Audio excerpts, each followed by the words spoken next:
So, ladies and gentlemen, it's Geoff Wilson here, and I'm very happy to have Mr. Brian Bird with us on this episode of Fighters, Coaches, and Fathers. And Brian, welcome. It seemed like it felt a little bit like the Khabib Ferguson fight, trying to get a hold of you. I think we tried to connect about 6 different times, and it's 11 o'clock your time, 10 o'clock mine. But I just want to say, really glad to connect. And I'm glad we made it happen. That was good. Yeah, it was great. And this sort of happened fortuitously. Brian had a fighter, Chad Anheliger, in our last event, or in our first event in Saskatoon, actually, in MFC, and it was absolutely incredible. I was commentating Chad's fight and was just amazed at the skill level that he had and was excited about that. But before we get into that, Brian, talk to me a little bit about, yourself and your journey into martial arts, from growing up as a kid and ended up in Calgary and that type of thing.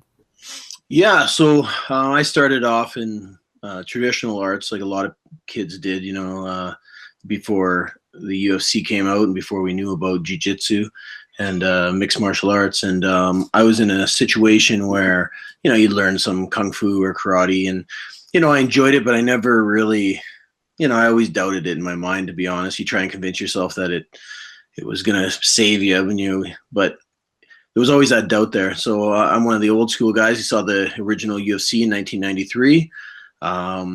I actually had a strange sort of situation. I actually had a friend in high school who we were having one of those conversations about, what are you going to do when you grow up? And he actually said to me, I'm going to be a shoot fighter. And of course, I had no idea what he was talking about, but he was really heavily into wrestling to the point that he started following wrestling in places like Mexico and Japan. And in Japan, they had the shoot fighting style where it was still fake wrestling, but it looked a lot more like real fighting, like they did real submissions and that kind of thing.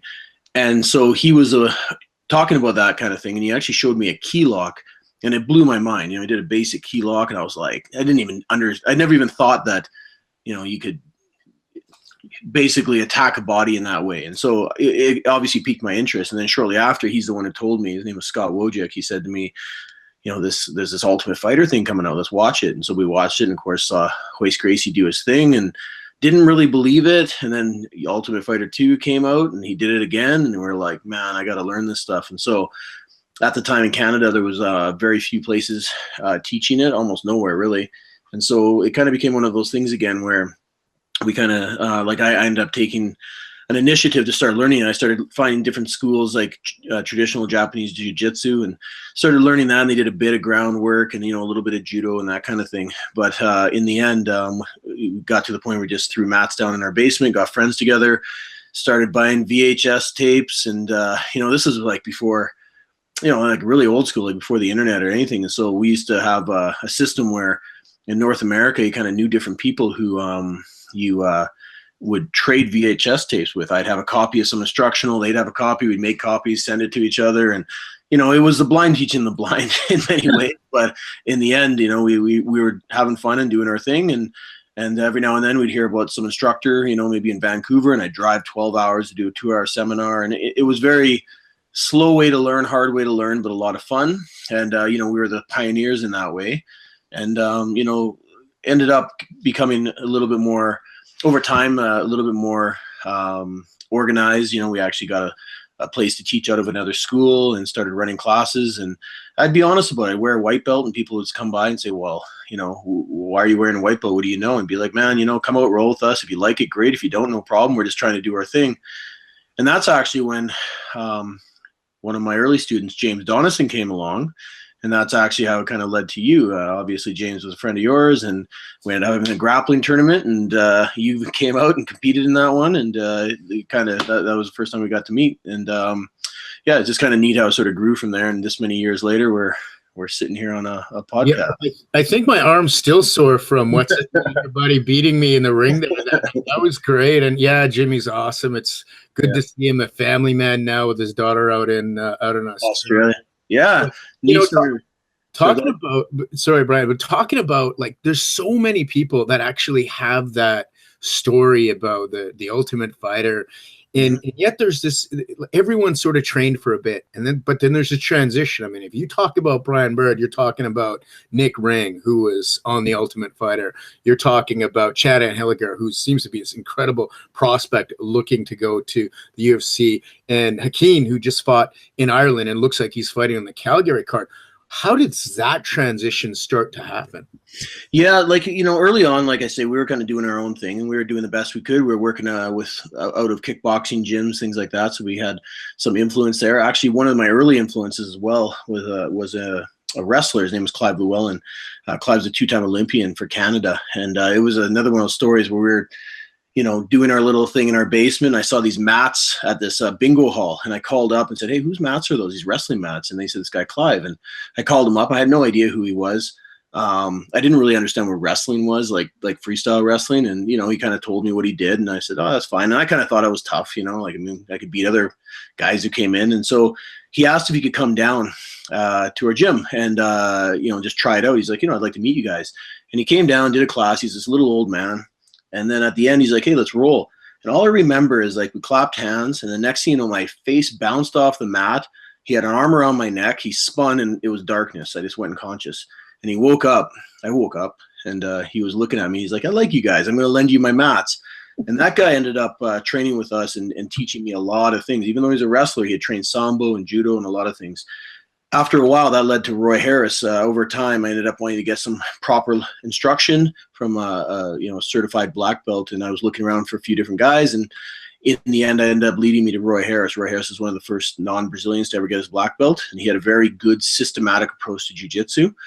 That was very good for learning, especially long distance. He was out of San Diego. And so I went down there, took an instructor's course with him, started training with him a lot, like either bringing him to Calgary or going down there. And we built off that. So that's where we started. That was in 2000. That's where we started getting some real solid foundation in jiu-jitsu. And in Calgary, like I said, we already had Olympian wrestlers. We had high-level kickboxers. So we already had that MMA kind of system. And so it was in 2001 that I ended up opening up my first sort of official school. And from day one, we had boxing, kickboxing, wrestling, and jiu-jitsu. And so we were kind of ahead of our time. Just, again, a lot of people still didn't even really understand what MMA was at that time, because I don't think it was till 2005 or 6 when the Ultimate Fighter TV show came out. And that's when people really started to understand it. So at that point, we were kind of already, doing MMA. We called it Valley Tudo back then, and it was ahead of, that was definitely ahead of the time. So that's kind of where it started to build, and we just started to train properly, and we're always trying to improve and find better training methods, and we built off that. And then we started getting some decent fighters. Like Nick was obviously one of my first big fighters. He ended up getting on the Ultimate Fighter TV show after a string of wins. Nick came to me as already a kickboxer, but he was with Mike Miles for a while, or? Yeah, he had trained with Mike Miles for a while. But the style of Muay Thai, the traditional style, it needs to be altered, right? Like even as a striking style, you have to change it because it's not effective as, it's too upright and it's too stationary for MMA style fighting. So we had to change the style of striking. He already had some good skills from that, but we had to alter it. And then we obviously added the wrestling, the jiu-jitsu, and then put it all together, proper training methods. And then he started to have a good string of wins. And then basically another one of Roy Harris's black belts named Matt Stansel. I met him at I knew him, but I was down at an event and met him and talked to him about, because he had previously managed fighters in the UFC. So I talked to him about working with Nick, and he ended up working with Nick and getting him on the Ultimate Fighter TV show. And then after that TV show, of course, he fought quite a few fights after that. And that was kind of our first big fighter. Interesting. So, I mean, a lot of people are always curious because there seems to be like a political aspect to the UFC, and you got to know some guys and you got to have some talented guys to get there. Would you say now, knowing that you've got Nick on there and you've got a number of fighters to the UFC, that there's a formula or like this is 1, this is 2, this is 3, where you could help people say, these are the 3 things you got to do? Yeah, absolutely. There's a formula. And whether people like it or not, it is a little bit of who you know. Once you have a relationship with the UFC and with the matchmakers, it's much easier to talk to them and potentially get a fighter on. And that's also because there's a two-way trust, right? They start understanding that you are not just, like when you tell them a fighter is ready or you tell them a fighter is good, they've had experience with you before, knowing that your fighter can compete at that level. And so that obviously creates a bit of a trust there, right? And then on the other end too is you do need to know what level a fighter's at. Again, there's a lot of guys, I see it all the time, who feel like they're at that level, or their coaches tell them that they're at that level, and they're not, and that just comes with experience. And that definitely is something that, the more fighters that you actually get to that level, the more you understand it. That's a really interesting statement. And it's probably a ridiculous question for me to ask you, Brian, but outside of experience, would there be some level of test that you could do to determine if a fighter was able to get to that pro level, or is there something that you really look for in a fighter to go, you know what? Yeah, I got a feeling about you. There's something inside you that makes sense. Or is it years? Is it practice? What? Tell me a little bit more. It's a bit of all those things you just brought up, unfortunately. So first of all is that a fighter has to be self-motivated. You can't, you always hear these questions like, they ask a fighter, like, what motivates you? If a fighter is not self-motivated to show up, he might not want to show up. He might not be excited about his training, but if he's disciplined, he's able to show up consistently and not have to be prodded to do that. That's a huge, huge factor. Every fighter I've seen, Nick is a good example of that. When Nick got to the top level and was fighting in the UFC, of course, the common thing people said to him is like, man, you're such an athlete, man, you must just be gifted. He's not gifted. And, it's funny when I say this out loud, if he hears this, I'm sounding like I'm trashing him, but he was a hard student to teach. But here was the difference with Nick, is that if the average guy did 10 reps, Nick did 30. If the average guy was, 1 minute after class, he was walking out the door, Nick was sitting around for another half an hour, grabbing somebody and repping these things out. He didn't learn naturally, but he put the time and effort in, and I didn't have to tell him to do extra reps. Like if I showed a takedown and he was struggling with it, and so were other guys, and I said, okay, that's time, let's move on. You could see him not happy with it. He would go after class and rep it out more until he got it. I didn't have to tell him to do that. And so every fighter I've met who's gotten to that level has that attitude. They're disciplined, focused, and they don't, they're not happy until they've succeeded at what they're trying to accomplish. And they don't need somebody holding their hand to do that. That's huge. Second of all, obviously you have to have that fighter mentality. And that's an interesting one because it doesn't necessarily come out in the gym. And that goes two ways. I've had guys at my gym that are just killers in the gym, and they're mental midgets when they step in the cage. And it sounds mean when I say it, but it's the truth. Like, they should not be fighting because they just can't put it together when they step in the cage. Vice versa, I had guys where I was super worried about it, especially their first few fights, thinking, man, I don't know how they're going to be. They just don't seem to have that killer instinct. And once they stepped in the cage, they were just naturals. They just took over, and it was their environment, and they did incredibly well. So I need to be able to see that, and that only comes from seeing a fight. Do you have what it takes to stay calm under pressure and perform under pressure, not crack, not fail once the pressure's on you. So those are really important. Those are probably the main factors, to be honest, is that consistency and then that will to fight, and then also the will not to quit. That's actually, I shouldn't say that. There's a couple other things too I notice with people. Will not to quit. So when you're in a tough situation, are you going to give up? Nick is another example of that, is that he had some real tough fights, but he never once was finished in an MMA fight in times where I think a lot of other people would have been finished. He was in a bad spot, getting beat up, getting really, physically tired, mentally tired, everything else. But he had that never, ever, ever quit attitude. And again, most of the best fighters I've met are like that. And then the last one is fighter IQ in a fight. Fighter IQ, that's huge. When you're in a situation where, you can make a decision, and it might seem like a small decision, but it's a decision that will win or lose you the fight. And can you make those in a short amount of time? Are you in a situation where you jump on a guy's back because you think maybe I can get this choke? Or maybe you fall off and end up on the bottom, and you only have 30 seconds left in the fight, and you're winning the round. And I've seen guys lose the round because of that. They're winning a round, they make a risky move, they think they're doing the right thing, and they end up losing the fight because of it, and things like that. And that comes down to good decision making under pressure, right? Yeah. So let's talk a little bit about that, good decision making under pressure and fighter IQ. Mm-hmm.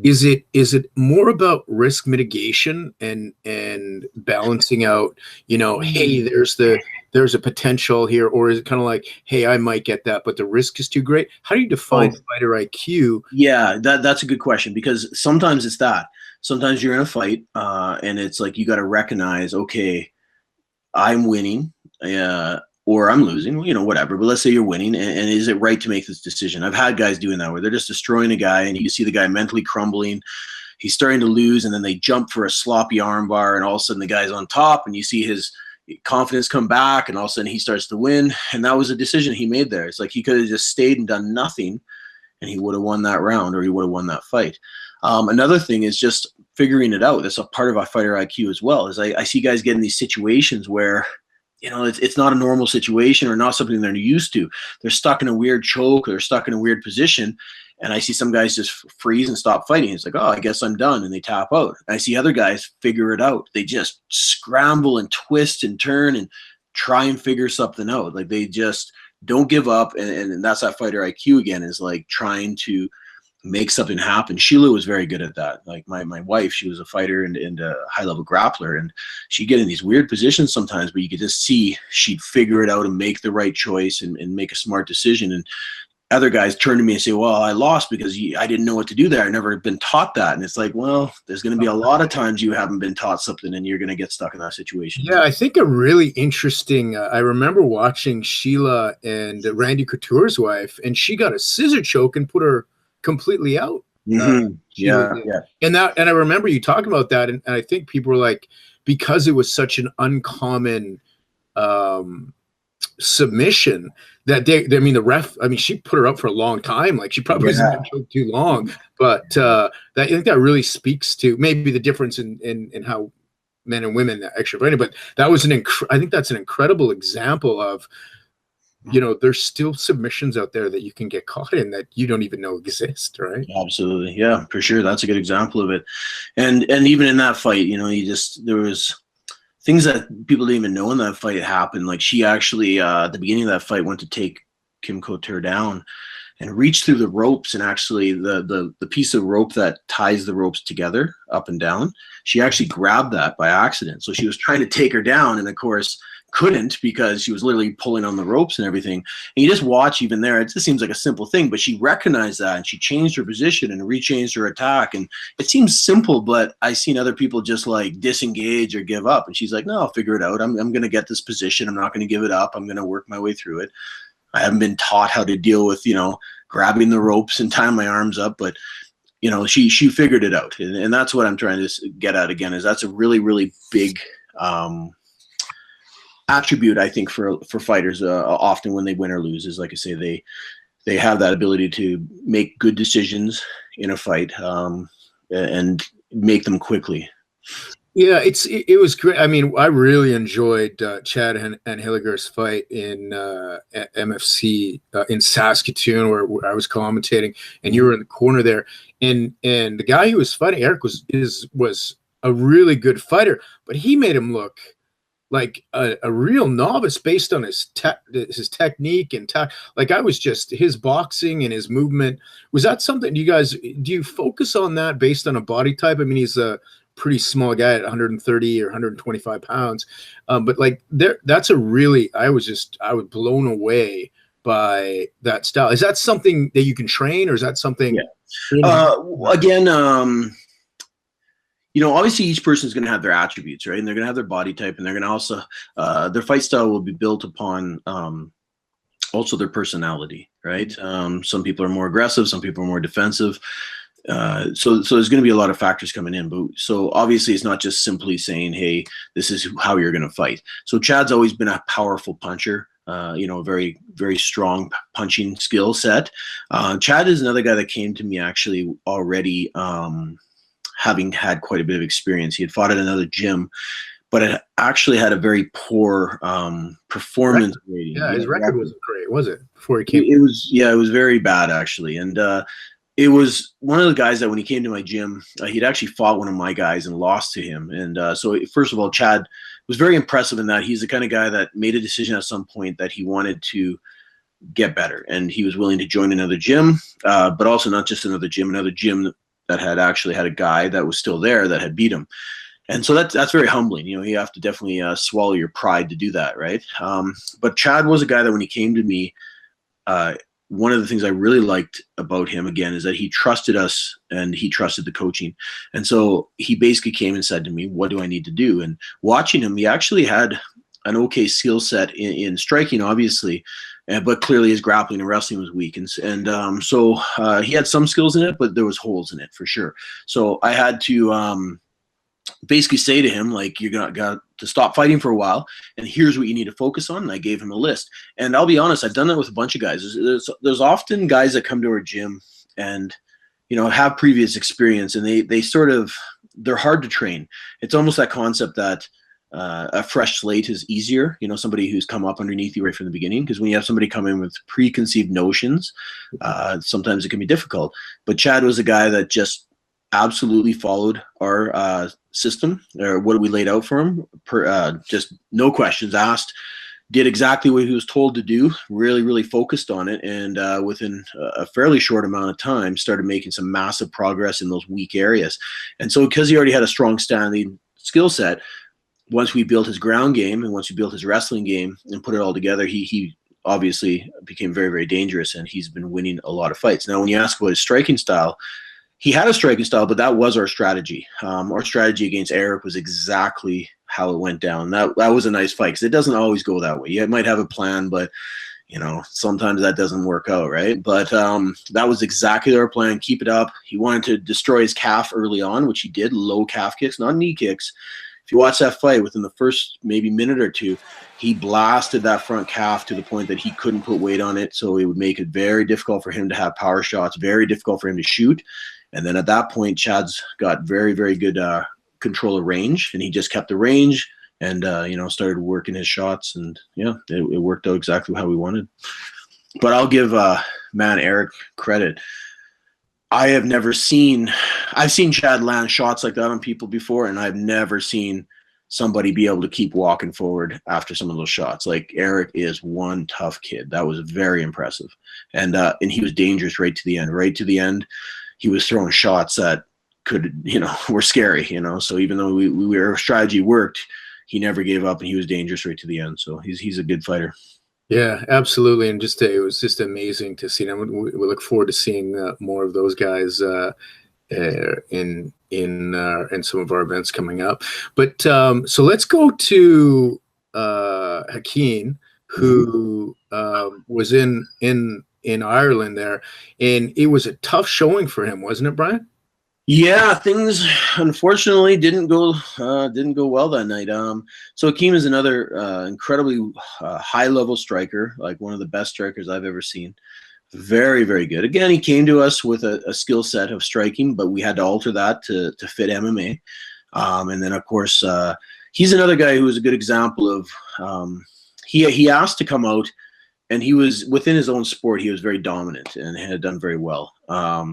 And he came out and said, "Hey, can I spar? Can I do MMA sparring?" And he got taken down, choked out. And of course, he didn't expect that.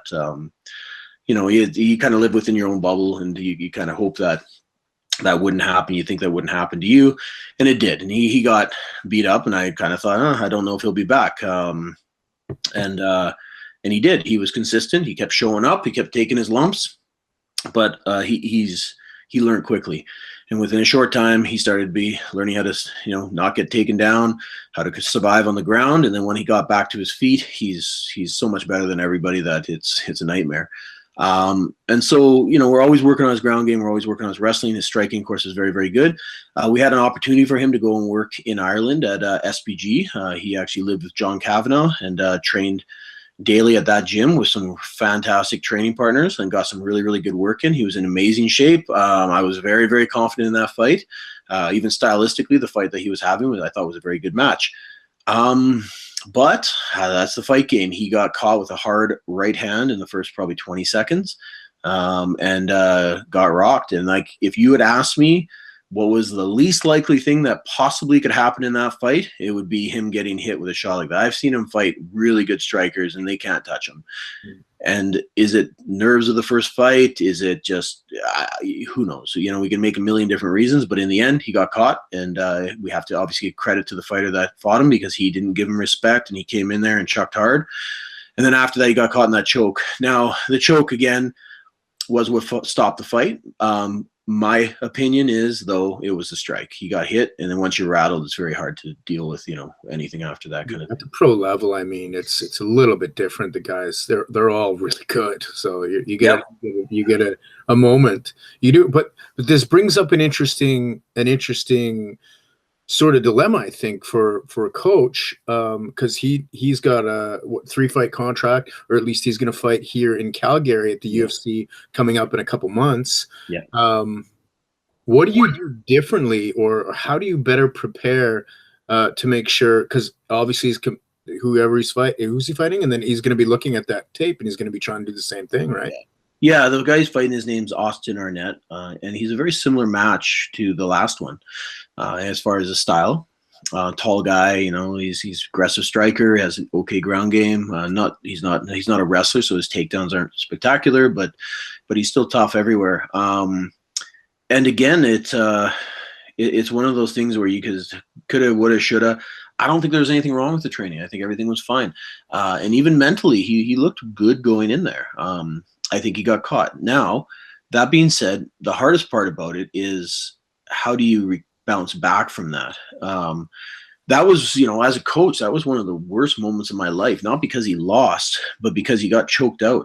And when I went into the cage, he was waking up and he didn't know what was happening. And he looked at me and said, "What happened?" And that was a horrible feeling, to have to explain to somebody, your hopes and dreams just ended in 30 seconds, like your big opportunity. And we're in front of, 20,000 people and TV and, people watching all over the world. It was a hard moment. And just to see the realization kind of come across his face, it was horrible. And that was a hard moment. And obviously he took it very hard, and it was very, it was a hard thing to see him go through the process. But I feel confident that he's going the right direction with it. It took quite a few weeks, but eventually he started back in training. He started with the right attitude, and you could see that he's not taking it as, as emotionally as I think some people would. He recognizes that it was a setback, it was a problem, and he just needs to get back to being consistently training and back to what he's doing, and just get back out there and perform. And he was excited, to be, as soon as he heard there was a fight card in Calgary, he wanted on it. He was excited to fight. And I think he's in the right frame of mind. Let's put it that way. Yeah. That's interesting. So sometimes when I talk to fighters after a loss, in that they rebound in the next, and hey, let's be honest, there's very few undefeated fighters out there. Everyone who's going to be in the fight game is going to lose at some point. Mm-hmm. But one of the things that I sometimes notice is a painful moment. They can either use that to increase their training and use it to as fuel to say that'll never happen again, and sort of own it, or it can be that thing where it's kind of like, I don't ever want this to happen again. I don't ever want this to happen again, but they do it the reverse, and they think about it so much that it happens again. Yeah. And that's exactly it. And also, like, it kind of goes hand in hand with that, is like, I typically see is when people take ownership of the situation compared to they start making excuses. There's so many of those guys that get out there and at first they're like, no, it's fine, but then you start seeing them looking for the reason. My sparring partners, my coaching, my diet, my whatever. And as soon as guys start doing that, I try as a coach to be like, hey, if you start doing that, it almost always inevitably just keeps leading you the wrong direction. You have to recognize I got caught, and you can recognize, maybe I can train a bit harder, maybe I can do this or that. But in the end, you own it. You say it was my, things didn't go my way that night, and I'm not gonna, just like you're saying, that's not gonna happen next time. And I'm gonna build off this, and I'm gonna accept it for what it was, but let it go, and I'm just going to move on. And don't overly think it. Don't think into it, you know what I mean, too much. Those are the things that I feel anyways when I've seen fighters, whether they go up or down from a fight, because they really can, are usually the difference. The guys who start making those excuses, like, almost always end up basically deteriorating over time, because you can already see the mindset is not the right mindset. That's really. I recently was watching Jocko Willnick's TED Talk, the Marine, the extreme ownership. Yeah, extreme ownership, exactly. And you're talking about the exact same thing, and how I mean, he was in a situation in Iraq with friendly fire, and you know, lost some guys, and how all those guys took responsibility, and then he said, no, it's my fault, and came back and did that. So yeah, that, you know what, that is great advice, and it's a great thing to look for when someone can say yes and I do that, and I think that's consistent when you can see someone who accepts responsibility, even for things that sometimes are out of their control. For sure. You know, some things, like, it's actually I don't know if it was in that book or I read it somewhere else, but they made that line that sometimes it's not your fault, but it's your responsibility. Yeah. Do you understand what I'm saying? And that's the same thing, is, you know, you start, well, it could have, should have. Yeah, it doesn't matter. In the end, it's you have to own that. And I'm glad you brought that book up, because that is exactly the mindset. It almost frees people when they take extreme ownership for their own actions in their own life and their own results. It's almost freeing, instead of having these things trying to make excuses, because they almost hold you back, like they almost hold you down. Like, this actually frees you up to be like, you know, it doesn't matter what happened, what's going to happen. I take responsibility for that. I'm going to create this situation regardless of any of these things I could say are excuses. I can make it better. I can fix it, or I can change it. Right. And it makes it much easier to be successful when you do that. Yeah, it's interesting. And even from a business perspective, and things that I've done in the past, and even in relationships, when someone's, you know, if you're in a relationship and your girlfriend all of a sudden is yelling at you about something, and you decide to, well, no, that's your fault, then it becomes a thing. Whereas if you go, you know what, you're absolutely right, that's my fault, you just there's no more argument. Yeah. Let me work on it. So it works in so many different levels. It sure does. And I think it's important to know. But so we spent a lot of time here talking about. We've had a really great conversation so far. But when we talk about fighters, coaches, and fathers, I'm always curious, because you start to see, like, back home in AJ's club, he's got about 150 little kids that are there now, and you've got some kids of your own there. How has jiu-jitsu sort of help you in the way that you work with children, or the way that you parent your own kids, or the way that you protect them for the future that's sort of to come? Do you feel that it's a good thing? Yeah, you know, I think jiu-jitsu just really affects how you think about everything in life. You know, it's a very, you know, they always talk about the jiu-jitsu lifestyle. And, you know, one of the things I find is, for my kids, I really let them kind of figure things out a lot on their own. And I kind of do the same thing in jiu-jitsu with my students. As I find, when I spoon feed them every little detail and every little thing, it's not appreciated, and it doesn't often sink in the same way as self-discovery, right? And, you know, I find the same thing with my kids, is I'm constantly, you know, allowing them to explore, do what they want. You know, obviously we keep them protected, but I let them, I'll often talk to them, instead of giving them the answer, talk to them and let them give me the answer, you know, even if that takes time. And I feel like I've learned that from jiu-jitsu. It'll be the same thing. And when I'm teaching jiu-jitsu, instead of being like, this is how the arm bar is done, or this is the position, I'll ask people, well, what's there? You know, what do you see? What could you do? What submission could you do? You see them stop and all of a sudden have to think for themselves, and it takes time. But then when they actually see it, they're like, oh yeah, there's that arm lock there. I could do that. And I kind of feel like the same with my kids is, you know, I put them in situations and say, you know, instead of just answering for them in anything, even if they're just trying to figure out how to use something, and just talk them through it. Say, well, how do you figure that out? What can you do? And by the time they figure it out, they often have it, and they appreciate the lesson a lot more. You can see they're excited about it, and that they've developed this, you know, ability to problem solve on their own, instead of, you know, their parents doing it for them, kind of thing. Yeah. One example. Yeah, that's great. It's almost like, hey, that oven burner's hot, don't touch it, versus I'm going to touch it, feel the burn. Oh my goodness, it has that moment, right? Yeah. And then I think from what you're saying, that's the beginning of fighter IQ. When you go, listen, I'm not going to be there to tell you what to do the whole time. And to be honest, nobody really wants to be told what to do, anyway, but they want to be guided, right? You can take it to the next level. It's the beginning of critical thinking. Yeah. And I'm a big advocate of that, is that I think if everybody was able to critical think to a degree, a lot of our problems would go away.